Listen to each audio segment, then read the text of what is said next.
Okay, magandang hapon na pala sa inyong lahat. Ito po si Dr. Jeff Ho. Nandito po tayo sa clinic at ituloy po natin yung ating live consultation. Okay, nasa harap ko po ang isang magandang bata, babae, at ilang taon na po siya? 7 years old po. 7 years old po. Ayan. Bihira lang tayo makarinig na mga bata ngayon magsabi ng po. No? Okay? Kasi, hindi na kasi tinuturuan eh. Saan siya nag-aaral? Sa komunal po. Okay? At doon po siya tinuturuan na magsabi ng po. Yes po. I see. Mukhang bihira lang nangyari yan, di ba? No? Sa ibang classroom, sa ibang section, tinuturuan ba sila? Hindi. Parang hindi po eh. Parang hindi. Kaya nga, yun ang napansin ko sa aking mga pasyente, mga bata. No? Okay? Siguro, out of 100 patients po, 2 lang po ang nagsasabi ng po. Ha? Kaya, kung nakikinig po kayo dyan, kayong mga magulang, o lalo kayong mga teacher, public man o private schools, kailangan turuan ninyo ang mga bata ninyo, o kayong mga magulang, turuan po ninyo mga anak ninyo na magsabi ng po tuwing sumasagot po sila. Ha? Kaya sinabihan ko nga siya ako nga palagi ako nagsasabi ng po. Tuwing nagte-text back po ako, kahit ngayon hindi mawala yung po sa akin. Kahit pure Chinese ako by blood, pero lumaki ako dito sa Davao City, although Bisayang dako ta, pero di yun mawala ang po sa kuha. Labi na kung nagtagalog tayo. Ang Bisaya, kung magbisaya, magkapo ba ta? Palihog daw yun sabi. Siyempre, nandyan yung palihog. Okay, sa Tagalog, paki. Pag meron kayong ni-request, nandyan yan. Palihog sa Bisaya, paki. Paki, bigay mo nga ito. Dagan salamat po. Mukhang wala tayo po sa Bisaya, no? Wala na, no? Wala, no? Okay. Anyway, pag nagtatagalog po tayo, hindi talaga mawala yung po sa akin. Kasi nga, lumaki tayo sa tamang educational support. Okay? Kaya sabi ko nga sa kanila, ang po kasi, hindi dahil mas matanda tayo, kailangan hindi dahil sa mas, excuse me, mas bata po tayo, kailangan tayo magpo sa mas matanda sa atin. Kahit mas matanda po tayo, kailangan magpo rin tayo. Kaya maraming beses na sinasabihan ako na, tinatawanan pa nga ako bakit ka magpo sa amin? Kasi bata ang kausap ko ha? Mas bata. In fact, ganitong edad, pinupo ko yan. Alam mo bakit? Kasi ang po, ano yan? It is an expression of respect regardless of age. Okay? Regardless of educational attainment. Regardless of position or rank sa institution. Okay? Kaya pinupo ko talaga ang lahat. Hindi porket doktor ako, hindi ako magpupo sa janitor. Hindi po. Kailangan yan. Okay?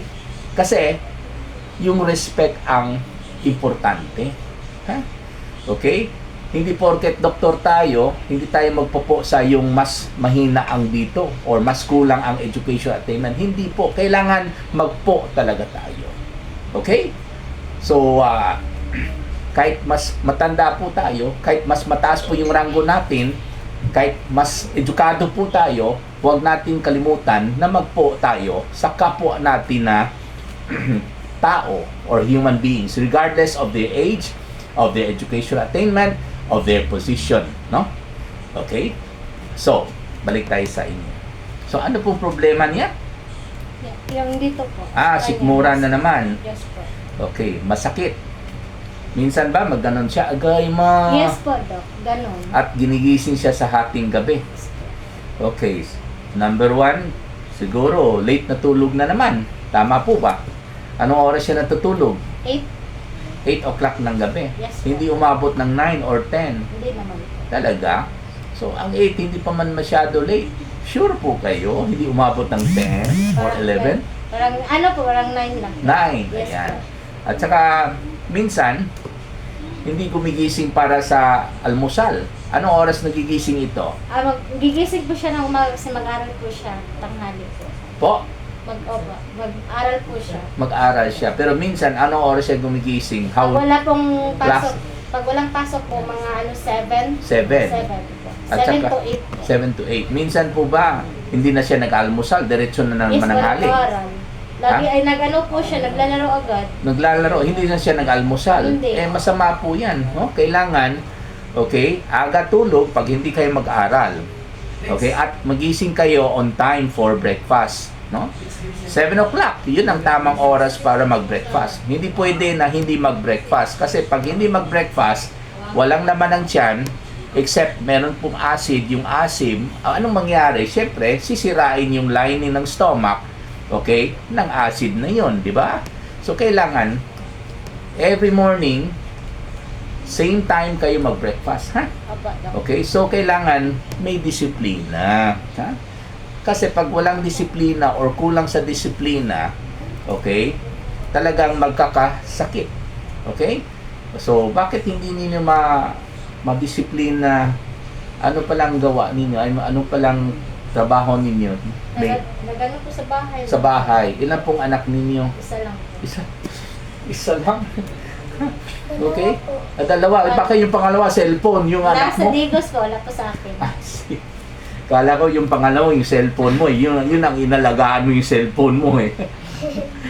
Yun ang tinutukan mo, cellphone. Pangalawang anak mo yun eh. Kaya yung totoong anak, napabayaan na. Okay, so wag naman ha. So kailangan, pagsabihan mo siya. Ang problema, matigas ng ulo siguro, no? Yes po, ganun po. Dok. Siguro, pwede rin ito dahil sa kulang rin ng disiplina noon.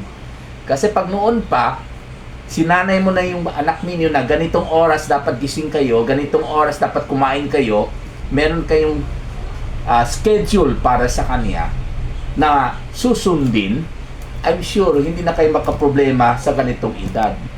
So talagang pag ganito ang problema ninyo ngayon, dahil po sa noon pa, kulang na yung pagdisiplina. Okay? Kaya po nagkakamali na sila. Okay? So, anyways, sa pasyente po natin, maaaring meron lang po siyang hyperacidity. Okay? Okay, dahil po sa hindi kumakain sa oras. Para sa sobrang acid niya, uminom siya ng aluminum magnesium hydroxide suspension. Pwede siya mag-inom na 7.5 ml 3 times a day for 5 days, before breakfast, before lunch, before dinner. At saka para sa galit na sikmura niya, yung parang pinipiga, okay, ipakalma po natin sa pamamagitan sa pag-inom ng dicyclovir syrup, kahit 5 ml 3 times a day for 5 days. Before meals dapat hindi after. Kasi kailangan iwala natin yung acid before siyang kumain para may gana siyang kumain. Kailangan ipakalma po natin yung bituka niya by taking dicyclovir before meals para by the time nakakain siya, medyo kalmado na po yung sikmura niya. Otherwise, pag after meals ang pag-inom ng gamot, ang acid marami pa. Ang sikmura galit pa. So tuwing kumakain siya, syempre pipigain ng sikmura yung kinain niya. Okay, dahil hindi siya uminom ng dicyclovir before meals. Kaya ang resulta, isusuka po niya. Ayun, ha? Okay? Maraming salamat po. Ilan ang